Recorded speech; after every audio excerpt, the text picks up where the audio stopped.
अल्लाह ताला जल जलालू जे रहीमी जो वॾे में वॾो निशान, वॾे में वॾी अल्लाह ताला जे रहीमीअ जी साबिती, वॾे में वॾो अल्लाह ताला जल जलालू जे रहीमीअ करीमीअ जो दलील दुनिया में क़ुरान मजीद आहे।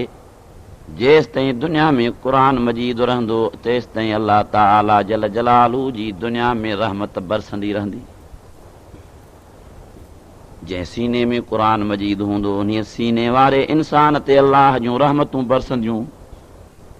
जंहिं जॻह ते क़ुरान मजीद रखियल हूंदो उन जॻह ते क़ुरान मजीद जे बरकत सां रहमतूं बरसंदियूं। जंहिं चौदीवारीअ में क़ुरान मजीद जी तिलावत कई वेंदी, वाइज़ कयो वेंदो, नसीहत कई वेंदी, तिलावत कई वेंदी, उन चौदीवारीअ जे मथां अल्लाह ताला जल जलालू जूं रहमतूं बरसंदियूं। याने जेकॾहिं वधि में वधि कंहिं बि इंसान खे अल्लाह ताला जी रहमत हासिल थींदी त क़ुरान मजीद जे ज़रिए हासिल थींदी। इन्हीअ जे करे रब तबारक व तआला फरमायो वनुनज़्ज़िलु मिनल क़ुरआनि मा हुव शिफ़ाउन व रहमा। ऐं फरमाया या अय्युहन नासु क़द जाअतकुम मौइज़तुम मिर रब्बिकुम व शिफ़ाउन लिमा फ़िस सुदूर। ऐं फरमायाई फबिज़ालिका फलयफ़रहू हुव ख़ैरुम मिम्मा यजमऊन। जॾहिं त दुनिया जे हर चीज़ खां अल्लाह ताला जल जलालू खे क़ुरान मजीद वधीक प्यारो ऐं पसंदि आहे त असीं अल्लाह ताला जल जलालू जा पैदा कयल बाना बि पंहिंजे इन्हीअ मालिक साईं जे कलाम नाज़िल कयल किताब क़ुरान मजीद खे सभ खां वधीक प्यारो सम्झूं त रब तबारक व तआला जल जलालू जे फज़ल सां दुनिया ऐं आख़िरत जी कामयाबी नसीब थी वञे। इन्हीअ क़ुरान अज़ीम में अल्लाह ताला पूरी ज़िंदगीअ जो अल्लाह ताला जल जलालू नमूनो ऐं नक्शो बयान फरमायो आहे। याने जंहिं बि शख़्स खे जेकॾहिं इंसानी तरीक़े ते ज़िंदगी गुज़ारण जो इरादो हुजे त उहो क़ुरान मजीद जे हुक्मनि ऐं अहकामनि ते अमल करे त ज़िंदगी हुनजी क़ुरान मजीद जे ताबेदारीअ जे करे, फर्मा बरदारीअ जे करे इंसानियत जे मुताबिक़ ज़िंदगी गुज़रे। ऐं जंहिंजी इंसानियत जे मुताबिक़ ज़िंदगी गुज़री अल्लाह ताला जल जलालू जे फज़ल सां उन खे दुनिया आख़िरत जी भलाई ऐं कामयाबी नसीब थी वेंदी। जो शख़्स क़ुरान मजीद जे अहकामनि ते हली ज़िंदगी बसर कंदो उन खे अल्लाह ताला जल जलालू हिदायत सां माला माल फरमाए छॾींदो। हर उहो शख़्स हिदायत वारो आहे, हर उहो शख़्स हिदायत सां भरियल आहे जंहिंखे क़ुरान मजीद जी ताबेदारी नसीब थियल आहे।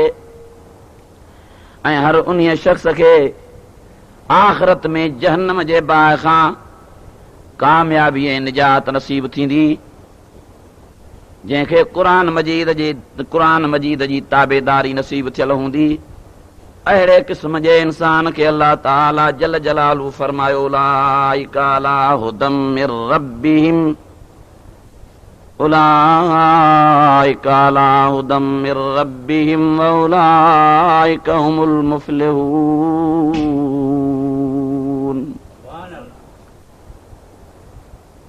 बस इहो ई शख़्स दुनिया में हिदायत वारो आहे। इहा ई जमायत हिदायत वारी आहे। इहे ई बरगुज़ीदा ऐं भलारा बाना आहिनि जिन खे क़ुरान मजीद जे हुक्मनि ऐं अहकामनि ते अमल नसीब थियल आहे। ऐं इहे ई इंसान आख़िरत में अल्लाह ताला जे जहन्नम वारे अज़ाब खां निजात वारा आहिनि जिन खे क़ुरान मजीद जी ताबेदारी नसीब थियल आहे। हर हिकु इंसान खे वधि में वधि इन ॻाल्हि जे लाइ कोशिशि करणु खपे त हू पंहिंजे माहौल में, पंहिंजे मुआशिरे में, पंहिंजे घर में, पंहिंजे फैमिलीअ में, पंहिंजे कुटुंब में, पंहिंजे कबीले में रही करे क़ुरान मजीद जी ताबेदारी करे ज़िंदगी बसर करे त अल्लाह ताला जे फज़ल सां हुनखे दुनिया जी हिदायत ऐं आख़िरत जी निजात नसीब थी वञे। सलाह शरीफ़ अल्लाहुम्मा सल्लि अला सय्यिदिना मुहम्मदिन नबिय्यिल उम्मी व आलिहि व अस्हाबिहि व अहलि बैतिहि अजमईन व बारिक व सल्लिम। अल्लाह ताला जल जलालहु व मनवालहु पंहिंजे तौहीद सां गॾोगॾु प्यारे पैगंबर अलैहिस्सलातु वस्सलाम जे रिसालत सां गॾोगॾु हर हिक इंसान जे इज़त ऐं एहतराम जो लिहाज़ रखणु फरमायो आहे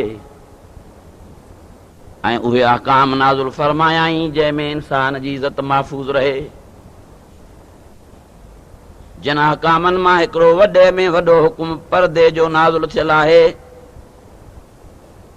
जंहिं पर्दे खे इस्लाम में वॾे में वॾी अहमियत आहे, जंहिंजे बारे में क़ुरान मजीद जूं नस आयतूं बयान थियल आहिनि ऐं जनाब हज़रत मोहम्मद करीम अलैहिस्सलातु वस्सलाम जूं अहादीस बयान थियल आहिनि। Please subscribe my channel Parvez Pal Official. ऐं बेपर्दा इंसान जी वॾे में वॾी मज़म्मत कई वई आहे, वॾे में वॾी ख़्वारी बयान कई वई आहे ऐं वॾे में वॾियूं बेपर्दे इंसान जे लाइ सज़ाऊं ॿुधायूं वयूं आहिनि। पर्दे खे इस्लाम में वॾी अहमियत आहे। हर एक इंसान जी इज़त तॾहिं महफूज़ रहंदी जॾहिं हुन जे घर में पर्दो हूंदो ऐं हर एक इंसान जो ईमान तॾहिं ताक़तवर बणबो जॾहिं हुन जे घर में पर्दो हूंदो। बेपर्दा इंसान जो न को ईमान ताक़तवर बणजी सघंदो, न को उन्हीअ जी इज़त ई महफूज़ रही सघंदी। हुज़ूर अनवर अलैहिस्सलाम जन फरमायो त बेपर्दा इंसान दयूसन जे कतार मां थी उथंदो ऐं हर दयूस जी जॻह जेका आहे जहन्नम जी हिकिड़ी ख़ासि वादी आहे जंहिंजो ग़ैया नालो आहे, उन्हीअ में बेपर्दा इंसान खे जहन्नम जे उन्हीअ गंदे में गंदी गलीज़ में गलीज़ वादीअ जहन्नम जे में दाख़िल कयो वेंदो जंहिंजो ग़ैया नालो आहे, जंहिंमें वॾे में वॾो अज़ाब हूंदो। ऐं हुज़ूर अनवर अलैहिस्सलाम जन फरमायो त बेपर्दा इंसान जा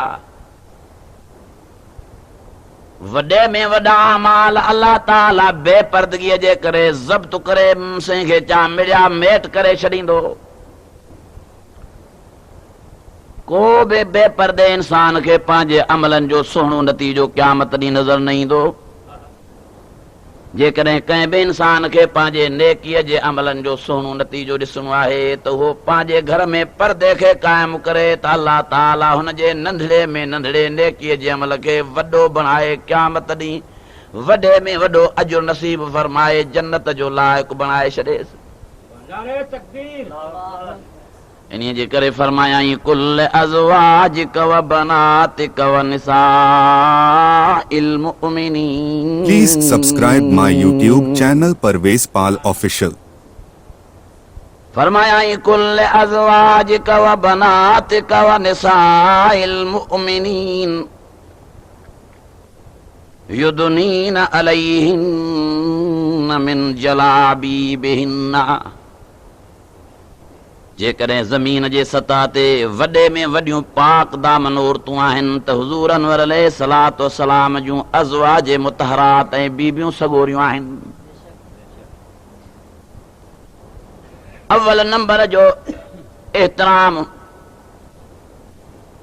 अव्वल नंबर जी इज़त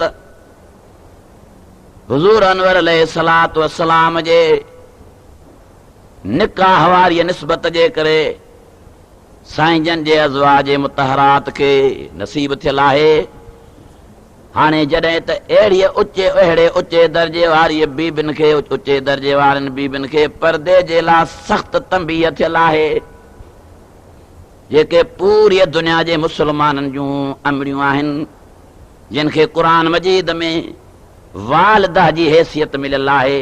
अन्नबिय्यु औला बिल मुमिनीन मिन अनफुसिहिम व अज़वाजुहु उम्महातुहुम।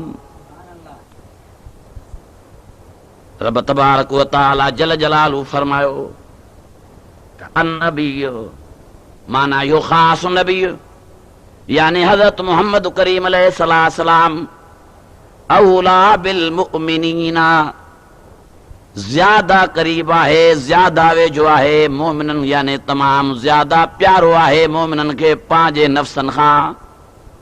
छा माना? हर हिकु मुस्लमान ऐं हर हिकु मोमिन पंहिंजे वजूद जे मथां तकलीफ़ सहण लाइ तयार थी सघे थो। जनाब हज़रत मोहम्मद करीम अलैहिस्सलातु वस्सलाम जे मथां कख जेतिरी बि को मुस्लमान तकलीफ़ न सही सघंदो।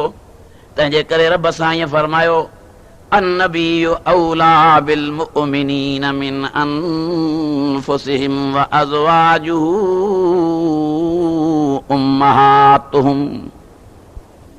रब तबारक व तआला फरमायो त यानी हज़रत मोहम्मद करीम अलैहिस्सलाम, हज़रत मोहम्मद करीम अलैहिस्सलाम जमी मुस्लमाननि खे, जमी मोमिननि खे पंहिंजे साह खां वधीक, पंहिंजे वजूद खां वधीक, पंहिंजे जान खां वधीक प्यारो आहे। ऐं संदसि घर वारियूं, संदसि बीबियूं सगोरियूं, अज़वाज मुतहरात मुस्लमाननि ऐं मोमिननि जूं अमड़ियूं आहिनि। असांजे अक़ीदे मुताबिक़ ऐं असांजे ईमान मुताबिक़ असांजे नसबी अमड़ियुनि खां हुज़ूर अलैहिस्सलाम जे बीबियुनि जी बहैसियत अम्मा जे असां वटि वॾे में वॾी इज़त आहे। जॾहिं पूरी उम्मत हुज़ूर अनवर अलैहिस्सलाम जन जी, हुज़ूर सल्लल्लाहु अलैहि वसल्लम जे बीबियुनि जी रूहानी औलाद ऐं फर्ज़ंदान जे हैसियत में आहे, ताहम बि अल्लाह ताला सख़्तीअ सां मथनि पर्दे जो हुकुम नाज़िल फरमाईंदे फरमायो, अन कुल अज़वाजिक व बनातिक व निसाइल मुमिनीन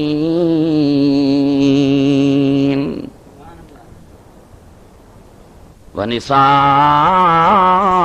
मुमिनीन युदनीन अलैहिन्न मिन जलाबीबिहिन्ना।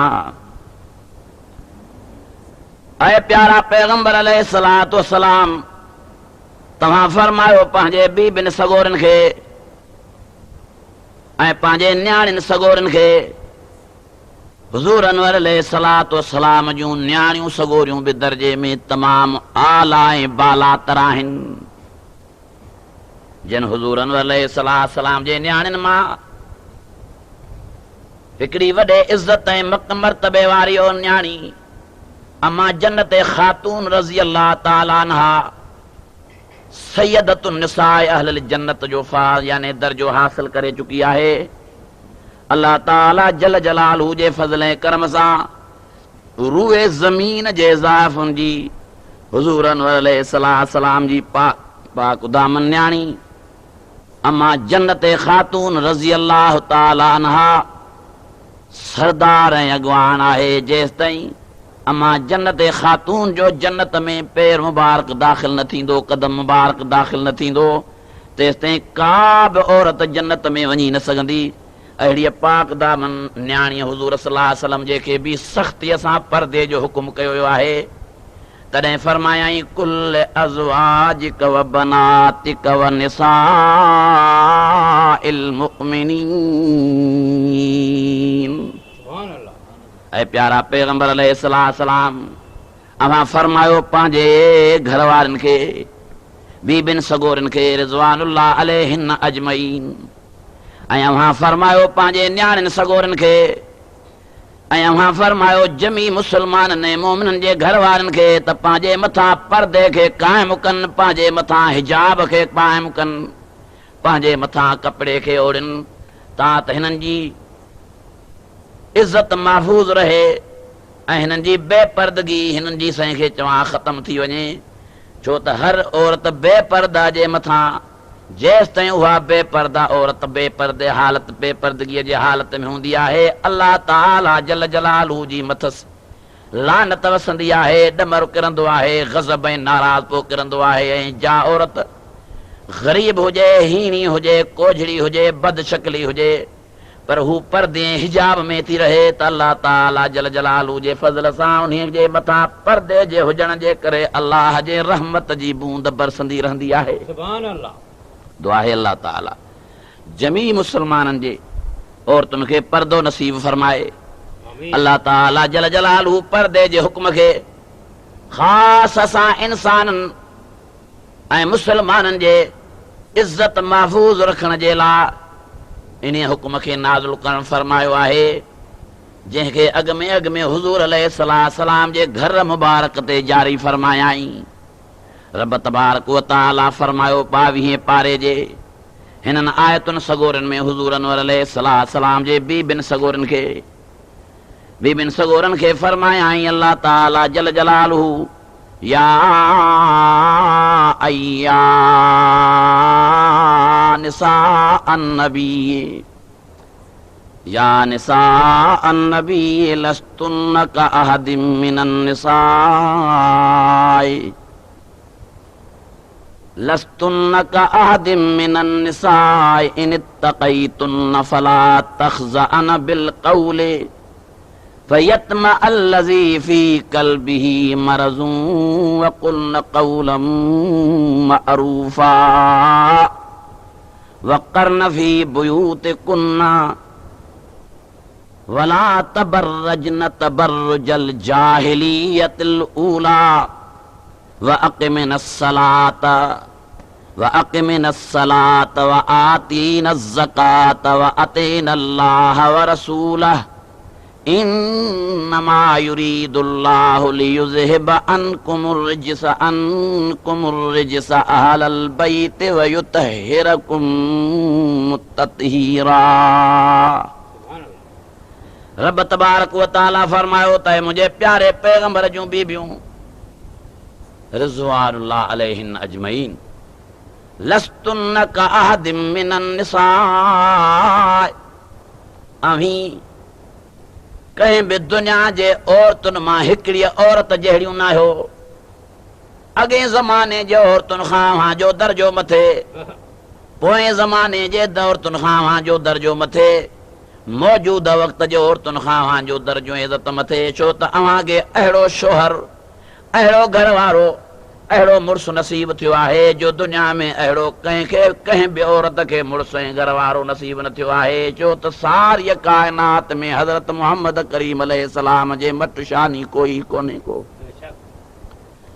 तॾहिं फरमायाई लस्तुन्न का अहदिम मिनन निसा। हाणे अॻिते फरमायाई इन इत्तक़ैतुन्ना फला तख़ज़अन इन इत्तक़ैतुन्ना फला तख़ज़अन बिल क़ौल। जेकॾहिं डिॼो थियूं तव्हां पंहिंजे रब खां, जेकॾहिं परहेज़गार थी रहण थियूं चाहियो तव्हां दुनिया जे हयातीअ में, त तव्हां पंहिंजे आवाज़ खे झिको करे नरम करे कंहिंसां न ॻाल्हायो। इन करे जो इन नरम ॻाल्हाइण में ख़तरात आहिनि। तव्हां नबी पाक जूं घर वारियूं जेकॾहिं रूहानी औलाद सां नरम अल्फाज़ ॻाल्हाईंदव त नबी पाक जूं उम्मतियाणियूं वरी धारियुनि माण्हुनि सां वधीक नरम थी ॻाल्हाईंदियूं। पोइ न का औरतुनि जी इज़त रहंदी, न का उन्हनि जे मर्दनि जी इज़त रहंदी। दुनिया मां गैरत जो बिज ई ख़तम थी वेंदो। तंहिंजे करे फरमायाई फला तख़ज़अन बिल क़ौल। पंहिंजा चेहरा त कंहिंखे न ॾेखारियो, पंहिंजा हथ ऐं पेर त कंहिंजे साम्हूं ज़ाहिर न कयो, पंहिंजे वजूद खे त पंहिंजे वजूद खे त कंहिंजे आॾो ज़ाहिर न कयो। पर पर्दे में रही त लचकेदार नरम गुफ्तगू बि कंहिं ॿिए धारे माण्हूअ सां न कयो। छो त तव्हां ते जॾहिं पाबंदी हूंदी, तव्हांखे जॾहिं पंहिंजे वजूद ते हिफ़ाज़त हूंदी, जॾहिं तव्हां पैगंबर जे घर वारनि में पर्दे जी अहमियत हूंदी, त पोइ इन्हीअ जे आधार ते हुज़ूर अनवर अलैहिस्सलाम तव्हांजे आका ऐं तव्हांजे रहबर ऐं तव्हांजे घर वारे प्यारे पैगंबर पाक जे शरीयत जे करे पर्दे जी हुज़ूर जे उम्मतियाणनि जे दिलनि में बि अहमियत पैदा थी पवंदी। तॾहिं फरमायाई क़ुरान मजीद में, फरमायाई क़ुरान शरीफ़ में, please subscribe my YouTube channel Parvez Pal official. छाजे करे झिके ॻाल्हाइण जो हुकुम कयो वियो आहे? हिन करे फयत्मा अल्लज़ी फी क़ल्बिही मरज़ुन वक़ुल्न क़ौलन मअरूफ़ा। ख़तरो आहे मतां जे ज़बान मां के नरम लफ़्ज़ निकिरनि। असांजो अक़ीदो ऐं ईमान आहे त हुज़ूर अनवर अलैहिस्सलाम जूं बीबियूं सगोरियूं पूरी उम्मत जूं रूहानी अमड़ियूं आहिनि। हाणे उन्हनि जे बारे में त कंहिंजो तसवुर ग़लति थी नथो सघे, पर हुज़ूर असांजे उम्मतियाननि खे सम्झाइण जे लाइ नरम ऐं लिचकेदार ॻाल्हाइण, ज़ाइफ़ां जो ॿिए माण्हूअ सां लिचकेदार ऐं नरम ॻाल्हाइण जे रब साईं ख़राबीअ खे बयानु फरमायो आहे।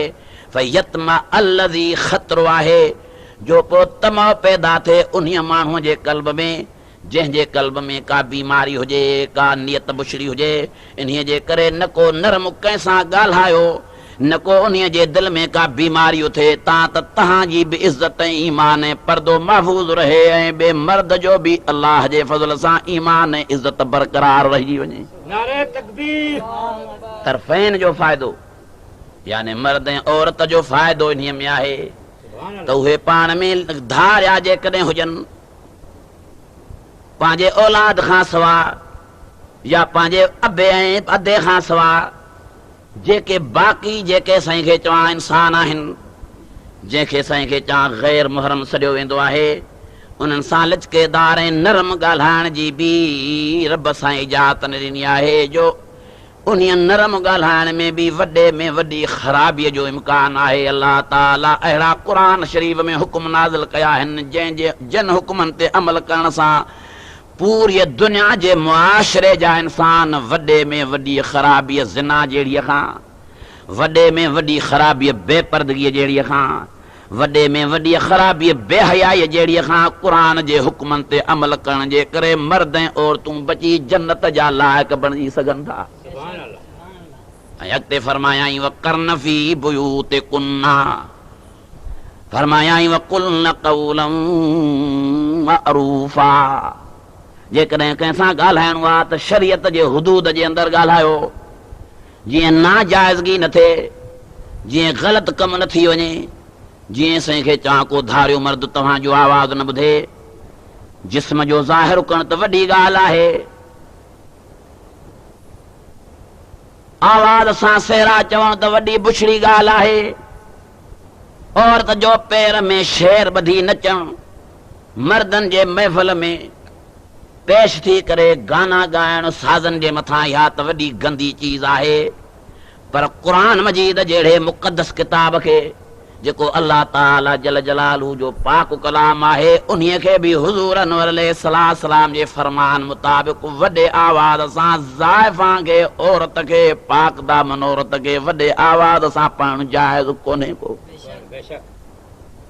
हुज़ूर सल्लल्लाहु अलैहि वसल्लम जन फरमायो, जा औरत क़ुरान मजीद खे वॾे आवाज़ सां पढ़े थी, हुन जो आवाज़ क़ुरान जे तिलावत जो घर जे चौदीवारी खां ॿाहिरि घिटिन में वेंदड़ इंसाननि खे ॿुधण में अचे थो त बजाए रहमत जे अहिड़ी औरत जे मथां अलाह जी फिटकार थी नाज़िल थिए त हिन वॾे में वॾी क़ुरान शरीफ़ जी बेअदबी कई, जो वॾे आवाज़ सां पढ़ी क़ुरान मजीद जी बेअदबी कयाई, जंहिंजे बारे में रब तबारक व तआला जे तरफ़ां इन औरत जे मथां वॾे में वॾो अज़ाब ऐं मयार ऐं फिटकार थी अचे। जॾहिं औरत खे क़ुरान मजीद जहिड़ी आला चीज़ वॾे आवाज़ सां पढ़णु जाइज़ कान्हे, पोइ बेपर्दे बणिजी शेरियूं ॿधी साज़नि ऐं गाननि जे मसाज़नि जे महफ़िल में धारियनि मर्दनि जे मौजूदगीअ में नाच करणु काॾों जाइज़ आहिनि, या साईं खे चवां धारियनि मर्दनि खे आवाज़ कलामनि जा ॿुधाइणु, सेहरनि जा ॿुधाइणु काॾों जाइज़ आहिनि। इन्ही जे करे हुज़ूर सल्लल्लाहु अलैहि वसल्लम जन फरमायो, बेपर्दा औरत साज़नि ते, या साईं खे चवां बग़ैर साज़नि जे गाननि ॻाइण वारी, वॾे आवाज़ सां सेहरनि चवण वारी, गंदगीअ जे आवाज़ कढण वारी, शेरनि चवण वारी बेहया औरत, बेपर्दा औरत क़यामत जे ॾींहुं बांदरनि जे सूरत में, भोलनि जे सूरत में बणिजी जहन्नम जे बाहि जो बल थी वेंदी। अल्लाह ताला जल जलालू शल जमी मुसलमाननि जे औरतुनि खे पर्दो ऐं हया नसीब फरमाए, ऐं जेके मर्द उन्हनि जे बेपर्दगीअ में राज़ी आहिनि, जेके चवनि था त असां इन्हीअ खे तरक़ी था सम्झूं, असीं इन्हीअ खे पंहिंजे प्रोग्राम जी कामयाबी था सम्झूं, असां पंहिंजे फंक्शन खे इन्हीअ तरीक़े सां मल्हाइण था घुरूं, हुज़ूर सल्लल्लाहु अलैहि वसल्लम जन फरमायो त जेको मर्द उन्हनि जे इन्हीअ गंदे प्रोग्राम में राज़ी थो थिए, उहो बि अलाह जे अज़ाब जो मुस्ताक बणिजी जहन्नम जे बाहि में रवानो थी वेंदो। सलाह शरीफ़ बुलंदा, अल्लाहुम्मा सल्ली अला सय्यिदना محمد النبی الامی و آلہ و صحابی و آل بیتہ اجمعین وبارک وسلم والہ پردے جے اہمیت کے بیان فرمائیندے جناب حضرت محمد کریم علیہ الصلوۃ والسلام جے بی بن سگورن کے فرمایو یا نساء النبی لستن کأحد من النساء ان اتقیتن فلا تخضعن بالقول فيطمع الذي في قلبه مرض وقلن قولا معروفا اے پیغمبر علیہ الصلوۃ والسلام جوں بیبیوں سگوریوں نہ آہو اہیں کہیں بھی دنیا جے ہکڑی عورتن ماں کہیں بھی ہکڑی عورت جہڑیوں ساری دنیا جے عورتن خاں وہاں جی عزت وہاں جو مان بالا تراہے جے کدیں پرہیزگار بنجن چاہو تھیوں جے کدیں خدا جو خوف تواں جے دلن میں آہے تا کہیں بھی دھارے مانوں ساں غیر محرم ساں جھکو کرے نرم کرے آواز نہ گالایو اگر چوہاں میں پاکائی رکھل آہے امی ہر گناہ خاں پاک اے معصوم آہو شو تو حضور انور علیہ السلام جوں بیبیوں آہو جڑیں تا ہر نبی کے اللہ تعالی جل جلالہ ہر پیغمبر علیہ السلام کے ناپاک عورت نکاح میں نہ ڈیڑ فرمائیندو آہے تہی تا اساں جو آقا پوری دنیا جے پیغمبرن رسولن جو سردار آہے Please subscribe my YouTube channel Parvez Pal حضور Official. انور علیہ السلام جوں بیبیوں جملہ انبیاء علیہم السلام پیغمبرن علیہم السلام جے بیبن خاں تمام زیادہ عزت میں بالا طرح پاک وائن تاہم بھی امتیانن جے سمجھان جے لا رب سائیں فرمایو جے کدے وہاں کے گالہائن جی کا ضرورت پوے تا قلن قولا معروفا جے کدیں کیساں گالہائن جی ضرورت پوے تا گالہایو گالہائن شریعت جے اندر جے میں کو نقصان نہ تھے جے میں نقصان جو خطرو نہ ہوجے جڏهن ته वध में वध इज़त वारो दुनिया में बरकत ऐं रहमत वारो पढ़ण जे लाइक़ु ॿुधण जे लाइक़ु सवाब जे लाइक़ु क़ुरान मजीद आहे जंहिंजे पढ़ण जी वॾे में वॾी ज़ाइफ़ुनि ऐं मर्दनि खे तंबीह थियल आहे जो नस क़ुरान मजीद में रब साईं फरमायो फ़क़रऊ मा तयस्सर मिनल क़ुरआन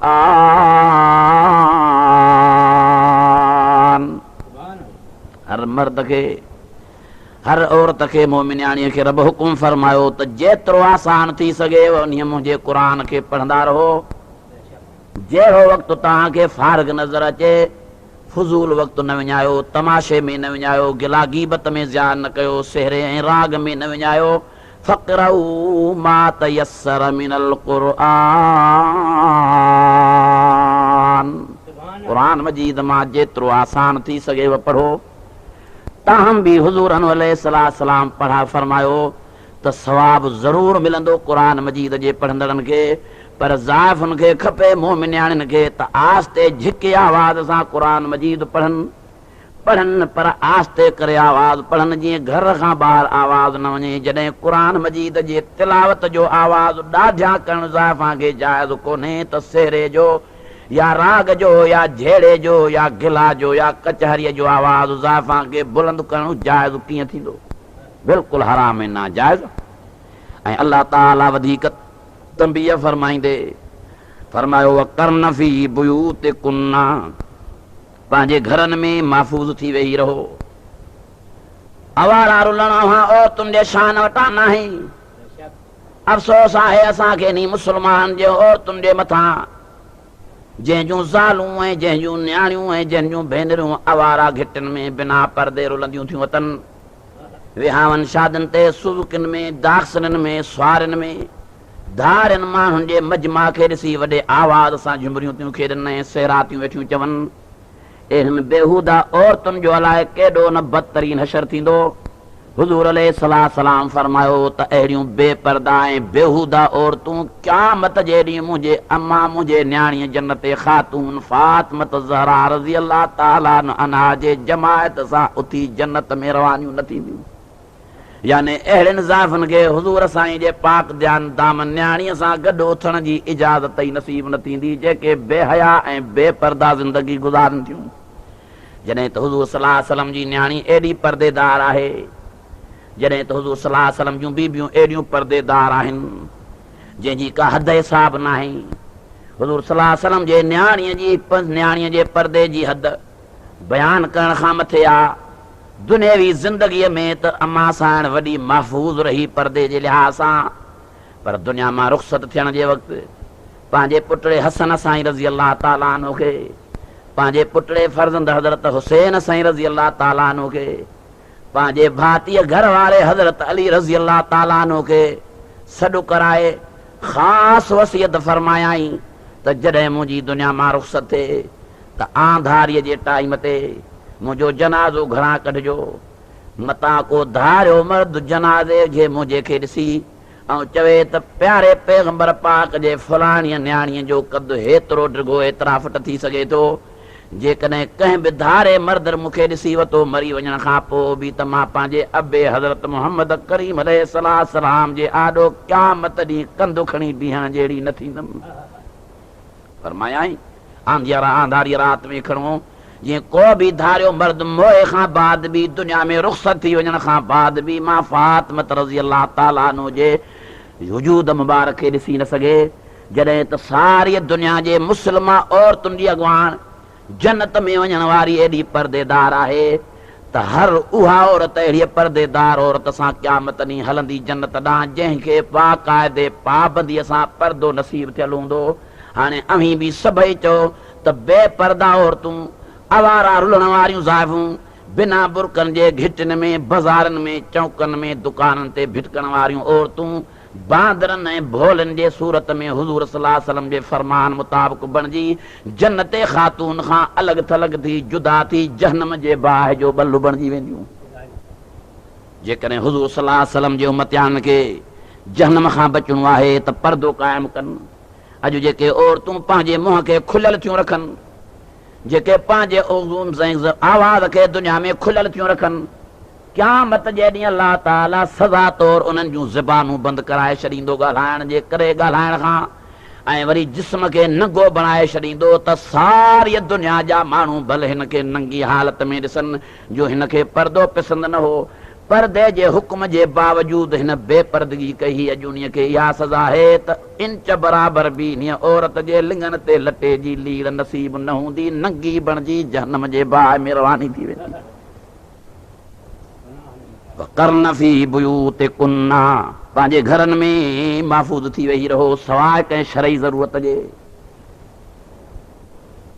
ॿाहिरि निकिरण जी इजाज़त क़ुरान मजीद कान ॾिनी हुज़ूर साईं जन जे बीबियुनि खे। जॾहिं हुज़ूर साईं जे बीबियुनि खे ॿाहिरि निकिरण जी इजाज़त न आहे, तव्हां असांजे बीबियुनि खे न्याणियुनि खे काॾों इजाज़त नसीब थी मिली आहे। इहे रुलण वारियूं ज़ाइफ़ूं क़ुरान जी हद टोड़े हुज़ूर साईं जे शरीयत जी हद भञी प्यारे पैगंबर पाक जे न्याणीअ जन्नत ख़ातून जी बेहुरमती करे ॿाहिरि मैदान ते निकिरनि थियूं। इन्हनि जे लाइ हुज़ूर साईं फरमायो त मां शफ़ाअत न कंदुसि ऐं मुंहिंजी न्याणी सोफ़ा शफ़ाअत न कंदी ऐं इन्हनि खे जन्नत जी ख़ुशबू बि नसीब न थी सघंदी। उरियानी हालत में ज़ंजीरनि जहन्नम जे बाहि सां ॿरंदड़ ज़ंजीरनि में ॿधिजी जटिड़जी वञी ऊंधे कंदे जहन्नम में किरंदियूं। तॾहिं फरमायईं व करन फी बुयूतिकुन्ना, आवारा रुलण त वॾी ॻाल्हि आहे, आवाज़ कढण त ज़ाइफ़ां जो वॾो मसइलो आहे, पर धारे मर्द खे ॾिसण बि क़ुरान मजीद वॾे में वॾो जुर्म ऐं गुनाह बयान कयो आहे। हुज़ूर सल्लल्लाहु अलैहि वसल्लम जन वेठड़ा आहिनि, साणनि गॾु बीबी अम्मा आयशा सिद्दीक़ा रज़ी अल्लाह ताला अन्हा वेठल आहे।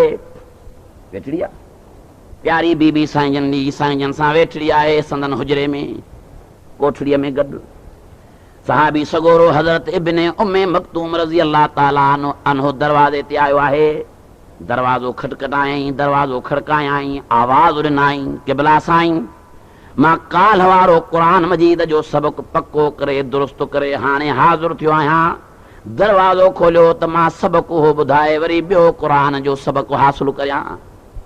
हुज़ूर सल्लल्लाहु अलैहि वसल्लम जन फरमायो बीबी आशा सिद्दीक़ा खे त उथ हिन हुजरे मां कोठीअ मां निकिरो वञी ॿीअ कोठड़ीअ में वेह त मां पंहिंजे परवाने पंहिंजे पतंग ऐं पंहिंजे आशिक़ सहाबीअ क़ुरान जे तालिब इल्म खे अंदरि अचण जी इजाज़त ॾेई मां क़ुरान जा सबक़ पढ़ायां। बीबी साहिण फरमाए थी अर्ज़ थी करे क़िबला साईं हू त माज़ूर माण्हू आहे अखियुनि खां का बि हुनजे अखियुनि में दीद कान्हे का जेकॾहिं अंदरि बि खणी आयो त छा ॾिसंदो मूंखे मां ख़ामोश करे किनारे में कुंड में Please वेही subscribe रहंदुमि। my YouTube channel Parvez Pal पंहिंजो सबक़ Official. वठी वरी रवानो थियो हलियो वेंदो। साईं जन फरमायो जेकॾहिं उन्ही खे अखियूं कोन्हनि उहो नाबीनणो आहे त आशा सिद्दीक़ा तूं त नाबीनी नाहे।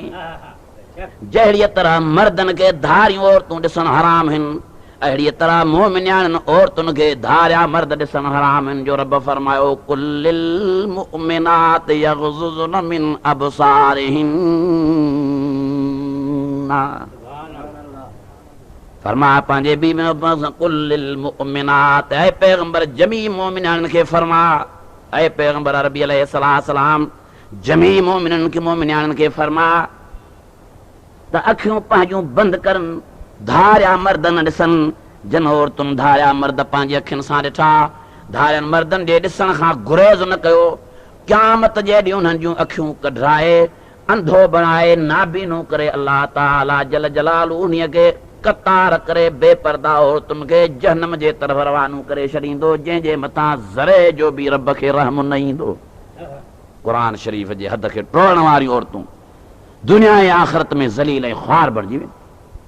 दुआ आहे अल्लाह ताला जल जलालू मुसलमान औरतुनि खे पर्दो ऐं हया नसीब फरमाए। अॼु दुनिया जे माहौल में दुनिया जे मुआशिरे में पर्दे जी सख़्त ज़रूरत आहे। वॾनि माण्हुनि में बेपर्दगी ग़रीबनि में बेपर्दगी मीरनि ऐं पीरनि में बेपर्दगी। असां तव्हांजे इलाइक़नि में हल्कनि शहरनि सखर ऐं शिकारपुर जहिड़नि शहरनि में जेके ज़ाइफ़ूं पर्दे में रहनि थियूं जॾहिं उहे मर्कज़ी शहरनि लाहौर ऐं कराची जहिड़नि में पंहिंजे भातियुनि सां गॾिजी थियूं वञनि त उन्हीअ खे तरक़ी याफ़्ता शहर सम्झी पंहिंजो बुरको हटाए ॿियनि ज़ाइफ़ुनि रोलू ज़ाइफ़ुनि वांगुरु रुलंदियूं बेपर्दा रुलंदियूं पिनंदियूं थियूं त न मर्द बि उन्हनि खे इन्हीअ करे नथा चवनि त कराचीअ जे शहर जो माहौल अहिड़ो आहे जेके इन्हीअ बेपर्दगीअ ते मर्द बि इन्हनि सां राज़ी थिया त उहे बि साॻीअ सज़ा में रब वटि जहन्नम जे बाहि जो बल बणिजी वेंदा। दुआ आहे अल्लाह ताला पर्दो नसीब फरमाए। एॾो मुआशिरो ग़लीज़ आहे जे एक्सचेंज ऑफिस में टेलीफोन थी कजे त औरत जो आवाज़ थो ॿुधण में अचे जे सेक्रेटरेट कराची में थो वञे बेपर्दा नौजवान औरतूं उन्हनि जे कुर्सियुनि ते ऑफिस जे कुर्सियुनि ते ऑफिस जो कमु हलाईंदे नज़र थियूं अचनि। जे बाज़ार में को ख़रीद फ़रोख्त कान को माण्हू मजबूरन थो वञे त उन्हीअ खे बाज़ार जे घिटियुनि में ज़ाइफ़ूं बेहयाईअ जी हालत में रुलंदियूं थियूं नज़र अचनि।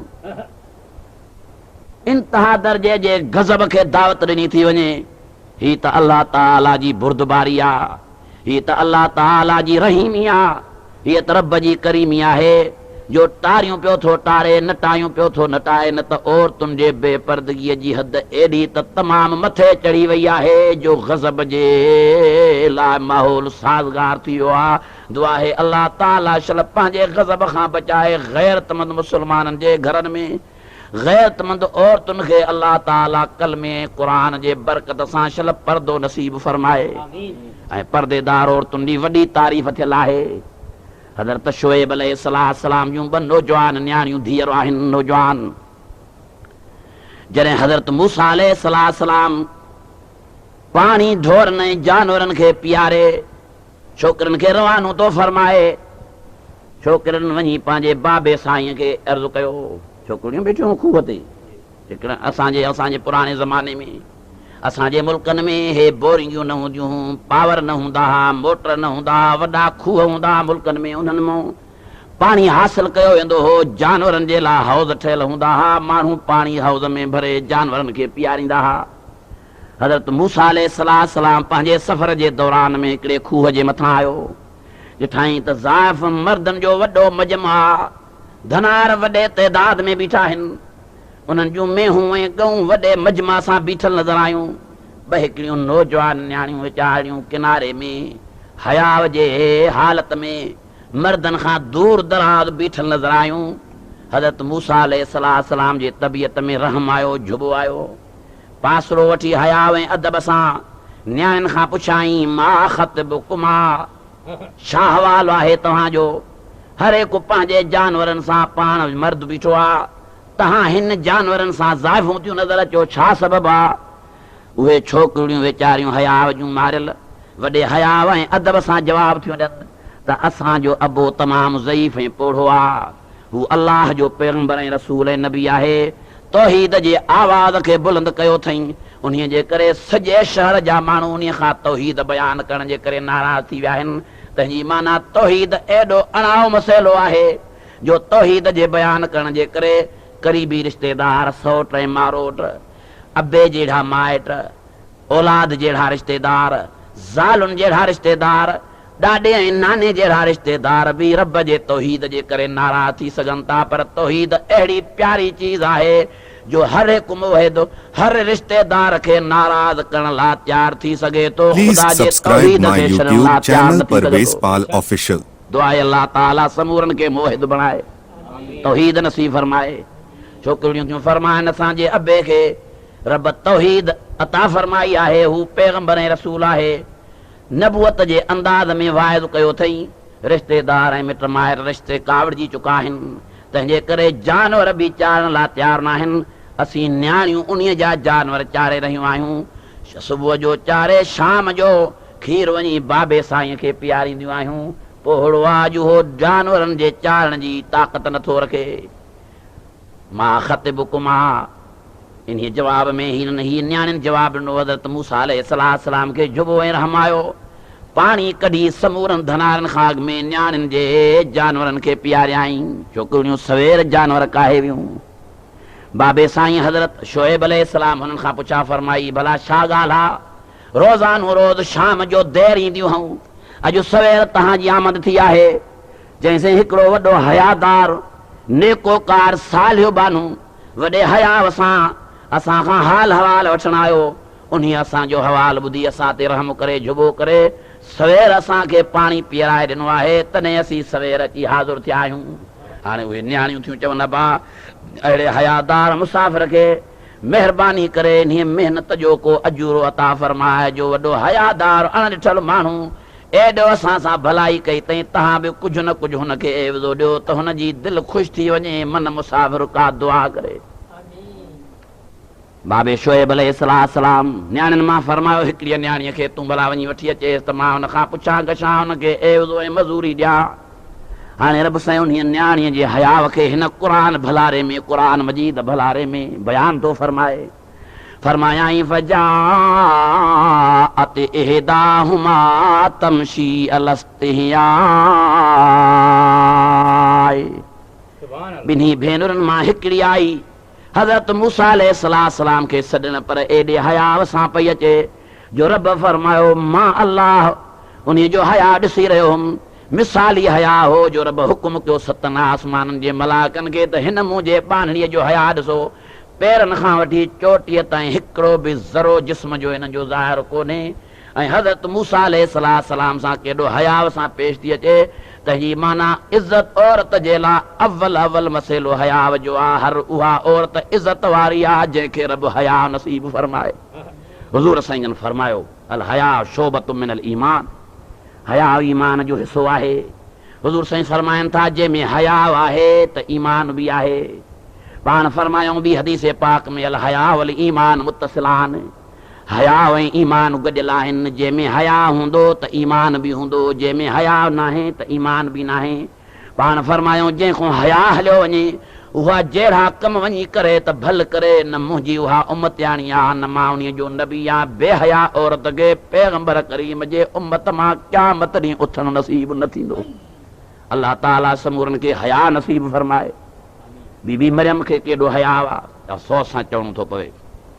असांजे मुल्क में एतिरी उरियानी ऐं बेहयाई थी वई आहे जो माण्हुनि जूं न्याणियूं जवान थी थियूं वञनि, उन्हनि खे कॉलेजुनि में पढ़ायो थो वञे, उन्हनि खे नौकरियूं वठी ॾिनियूं थियूं वञनि, ऐं उन्हनि खे शादीअ जे हक़ खां महरूम रखियो थो वञे। मर्दनि सां गॾु रहण जे करे बाहि पाणीअ जे बाहि काठियुनि जे गॾु रहण सां वॾो डांड ऐं अड़ाह भरी सघे थो, त इन्हीअ खां वधीक ज़ाइफ़ नए मर्दनि जवाननि जे गॾु रहण सां वधीक अड़ाह भरी सघे थो। जॾहिं उहे बेपर्दा जवानियूं औरतूं जवाननि मर्दनि सां रहनि थियूं त उन्हनि जूं ख़्वाहिशूं उथनि थियूं, उन्हनि जे करे उन्हीअ जे करे नुक़सान थी था पवनि, ज़िना जहिड़ा गुनाह थी था वञनि। पोइ उहे पंहिंजे हयाव खे लिकाइण जे लाइ पंहिंजा प्यारा ॿार जेके हुननि खे पेट मां ग़लति तरीक़े सां पैदा थिया, वॾा वॾा ख़र्च करे नर्सियुनि खां इलाज कराए, डॉक्टरनि खां इलाज कराए, समुंद्रनि ऐं दरियाहनि जे हवाले थियूं कनि। अलाह ताला इन्हनि खूननि जो बदिलो जेके सवे खून पाणीअ में इंसाननि जा लोढ़िया था वञनि, इन्हीअ बेपर्दा कराइण वारनि वारसनि खां क़यामत ॾींहुं अलाह वठंदो। इन्हनि ज़ालिमनि खे खूननि जे कतार में बीहारे सभु अमल इन्हनि जा ज़ब्त करे रब न्याणियुनि खां अॻु में इन्हनि जे वारसनि खे जनम जे बाहि जो बल्लु बणाए छॾींदो। मूंखे यादि आहे हिकिड़े ॾींहुं मां सवेर सुबुह जो टाइम हो, मासूम शाह मुनारे खां कुझु अॻु भरो डॉक्टर उमर साहब मोहम्मद उमर साहब जे अस्पताल जे सामने हिकिड़ी ॾाकण थी टकर तां लहे। सुबुह जे सवेरे टाइम ते निमाज़ सुबुह खां बाद मां अची रहियो हुउसि त माण्हुनि जो वॾो मजमा मूंखे नज़र आयो इन ॾाकण जे मुंहं में, सीढ़ीअ जे मुंहं में। मूं ड्राइवर खे चयो त गाॾी तरो की इहे माण्हू सवेर छाजे करे गॾु थिया आहिनि। लही जो गाॾीअ तां वञी ॾिसूं त बराबरि हिकिड़ो नंढड़ो ॿारु आहे जंहिंजो अबो को नथो नज़र अचे, जंहिंजी अम्मा कान थी नज़र अचे, जंहिंजी ॾाॾी कान थी नज़र अचे, जंहिंजी नानी कान थी नज़र अचे। हो अम्मा अम्मा करे रोए थो, टंगूं थो हणे, बाहूं थो हणे, अखियुनि मां नार था वहनि, हाँ फुटे चीटूं थो करे, पर को बि बव खां उन खे हथु नथो लाहे। एॾो ज़ुल्म आहे जंहिंजी हद हिसाब नाहे। हाणे इहो छो ॿार किरियो? ज़रूर कंहिं बदरा औरत पंहिंजे ऐब छपाइण जे लाइ उछलाए फिटी कयो आहे। भव खां हैबत खां को थाणे ते इतलाह ॾियण बि न पियो वञे। मां ॿिनि चइनि दोस्तनि खे मजबूर कयो त थाणे ते इतलाह ॾियो। वीचारा ड्रिज खां न पे विया, अञा उते ई बीठा हुआसीं त ज़ारों ज़ार कीखूं कंदे दाहूं कंदे ॿार वीचारे जे वजूद मां साह निकिरण लॻो। अलाए त कहिड़ी महिल फिटो कयो वियो हो, ओ बाक़ियूं बि वीचारो ॾे। हाणे अहिड़ी हालत जो मौत जेको रहम ऐं दर्द रहम जोॻो मौत हो, दर्दनाक जेको मौत हो, उहो इन्हनि ज़ालिमनि जे गर्दननि में पवंदो जिन पंहिंजे न्याणियुनि जी हिक तरफ़ खां उमिरि शादीअ खां तलब करे छॾी, ॿिए तरफ़ खां उन्हनि खे बेपर्दे बणाए छॾियो। इहे खून उन्हनि जे ज़िमे आहिनि। जेतिरियूं बि हुननि जूं ज़िंदगीअ में नेकियूं हूंदियूं, इन हिकिड़े जुर्म जे एवज़े में रब हुननि जूं तलफ़ करे ज़ब्त करे जहन्नम जे बाहि जो हुननि खे बल्लु बणाए छॾींदो। इहे चोटीअ जा ज़ालिम इंसान आहिनि, इंतहा दर्जे जा ज़ालिम आहिनि जिन न्याणियुनि जा हक़ तलफ़ करे छॾिया आहिनि। पहिरियों त न्याणियुनि खे जवान थियण खां पोइ शादियूं नथा ॾियनि, इहो वॾो ज़ुल्म आहे, गुनाह आहे, वॾो गुनाह। हिकिड़ो माण्हू पंहिंजे न्याणीअ खे क़तल करे साईं खे चा फिटो करे, इहो बि वॾो कातिल आहे। ॿियो माण्हू पंहिंजे न्याणीअ खे जवान थियण खां बाद बंगलनि में विहारे, माड़ियुनि में विहारे, ज़रबख़्त ऐं कीम ख़्वाब जा कपिड़ा पाराए, गोश्त खाराए, रोस्ट खाराए, पुलाव खाराए, ज़रदा पाक खाराए, सोन जा ज़ेवरात पाराए, वॾा वॾा ऐश कराए, एयर कंडीशन बंगला ठाहे ॾे, पर हुनखे शादीअ जो हक़ न ॾे त हो फौरी क़त्ल करण वारे खां ही वॾो कातिल आहे। हुन जे ज़िमे हिकिड़ो खून लिखबो, हिन जे ज़िमे हज़ारे खून लिखिया वेंदा। क़यामत जे ॾींहुं उन ओ हिकिड़े धक सां क़त्ल करण वारे खां ही घड़ीअ घड़ीअ क़त्ल करण वारो जहन्नम जे बाहि में अॻ में रवानो थींदो। ही था चवनि असीं पंहिंजे न्याणियुनि खे ऐश था करायूं, सुख था वठायूं। इहा वॾी बेहूदगी आहे, वॾी बेहयाई आहे, जंहिंजे करे ईमान ख़तम थी वेंदा आहिनि, वॾा नुक़सान थी पवंदा आहिनि। शहदाद कोट में मूंखे दोस्तनि ॿुधायो, हिकिड़े असांजे ॻोठ शहर वारे खे चंद न्याणियूं आहिनि। जॾहिं असीं उन खे था चऊं त भला न्याणियूं परणाए, तुंहिंजूं जवान थी वियूं आहिनि, कावड़ में भरिजी थो असांखे जवाबु ॾे त भला मां ॿियनि जेका ॼणियूं आहिनि छा? हीउ बि को जवाबु आहे? छा न्याणियूं अबे जे कमु अची सघनि थियूं? छा न्याणियूं पंहिंजे भाउनि जे कमु अची सघनि थियूं? हरगिज़ न। आख़िर ॼमंदियूं ई औरतूं न्याणियूं इन जे लाइ आहिनि त कंहिं ॿिए जे कमु अचनि, जंहिंसां निकाह हुननि जो हलाल थिए। जंहिं न्याणियुनि जा हक़ तलफ़ कया इन्हनि जी का बि इबादत अलाह वटि क़बूल कान थींदी। उनखे हिक तरफ़ खां न्याणियुनि सां ज़ुल्म इहो आहे जो हुननि जे पढ़णे जा हक़ खसिया विया आहिनि, शादीअ जा हक़ सलब कया विया आहिनि। वेचारियूं भिटकंदियूं थियूं वतन, वेचारियूं जलंदियूं पचंदियूं थियूं वतन, उन्हनि खे निंड कान्हे का, आवारा रुलंदियूं थियूं वतन, मजबूर थी करे उन्हनि खे ग़लति कारियूं करणियूं थियूं पवनि, वॾा जुर्म थी था पवनि। अलाए केॾो नुक़सानु, हालांकि ज़िना जो गुनाह वॾे में वॾो गुनाह आहे जंहिंखां क़ुरान झलियो आहे। ओ मुंहिंजे रब फरमायो ला तक़रबु ज़िना इन्नहु कान फ़ाहिशतन वसाअ सबीला। सुभान अल्लाह।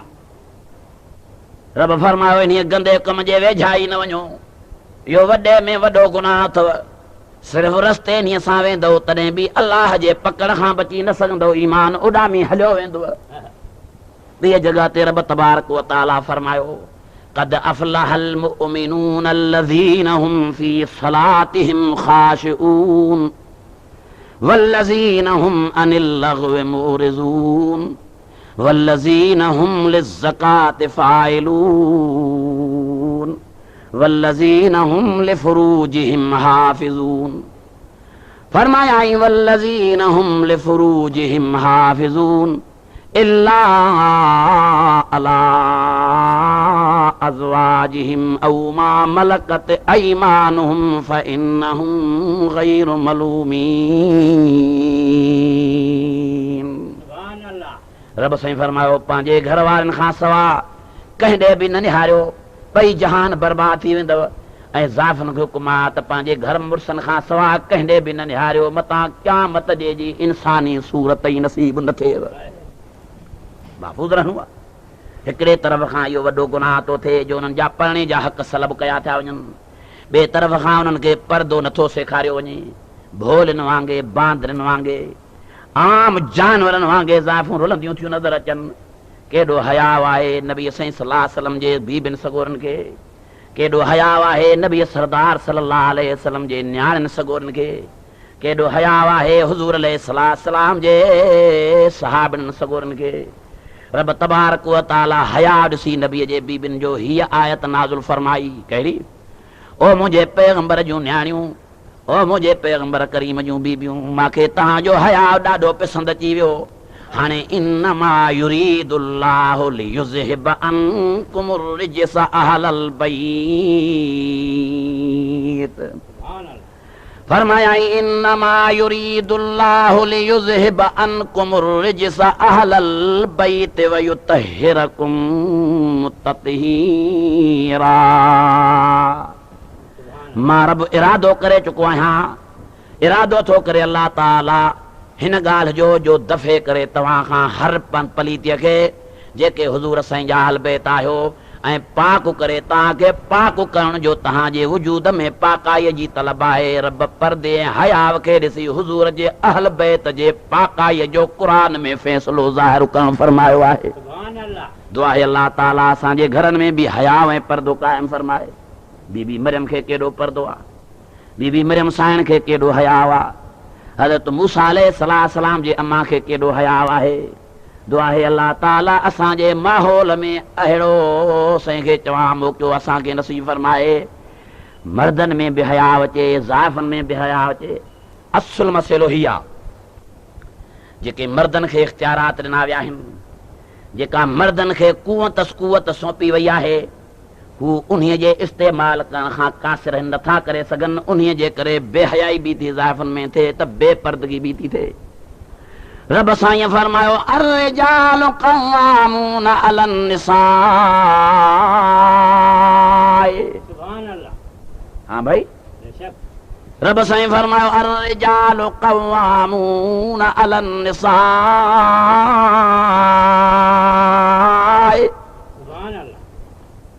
मर्द औरतुनि जा हाकिम आहिनि, मर्दनि खे औरतुनि ते हुकूमत हलाइणी आहे, पंहिंजे हुकुम सां हुननि खां कमु वठिणो आहे, पंहिंजो फोर्स ते इस्तेमाल कबो, पंहिंजी कुवत इस्तेमाल कबी, जहिड़े ढंग रंग सां हू पंहिंजे ताबियो थियनि उन्हनि खे ताबियो करणो आहे। पर अॼु मर्द वीचारा कमज़ोर, मानीअ जा मोहताज, पाणीअ जा मोहताज, सिक कुर्ब जा मोहताज, ज़ाल जा मोहताज थी वेही रहिया। हाणे इन्हीअ जे करे नतीजो ही निकितो आहे जो क़यामत जी निशानी ज़ाहिर थी पई। अमड़ियूं वेचारियूं नौकरियाणियूं थी गुज़ारिन थियूं, ज़ालूं घर में हाकमियाणियूं थी वेठियूं आहिनि। अल्लाह ताला शल अहिड़ी दुनिया जे बेहूदगीअ खां मुस्लमान खे बचाए, हर मर्द मुस्लमान खे गैरतमंद।